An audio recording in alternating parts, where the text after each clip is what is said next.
तर मनोज जरांगेंनी नारायणगडावरील सभा पुढे ढकलली असली तरी आता उपोषण लगेच सुरू करणार असं म्हटलंय। उपोषणाचा निर्णय 4 जून आधीच होणार असं सुद्धा जरांगेंनी स्पष्ट केलंय। 4 जून पूर्वीच मनोज जरांगे यांनी उपोषणाचा इशारा दिलाय। तर मुंडे बहीण भाऊ कार्यकर्त्यांना भडकवतायत असा सुद्धा आरोप जरांगेंनी केलाय। बीडमध्ये येऊ दिलं नाही तर तुम्हालाही राज्यात फिरायचंय हे लक्षात ठेवा असं जरांगेंनी म्हटलंय। महाराष्ट्रातल्या मराठा समाजालाही सांगतो की 8 जूनची नारायणगडची तारीख की 8 जूनला कार्यक्रम होणार नाही, कारण तयारी होत नाही बीड जिल्ह्यातल्या बांधवांना। कारण तयारी खूप मोठी, हजारो हेक्टर जमीन पार्किंगसाठी लागणार होती।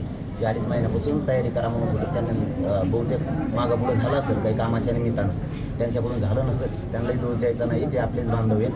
आपण पुन्हा ती तयारी करते, पुन्हा पुढची तारीख जी कळत त्या तारखेला येऊ।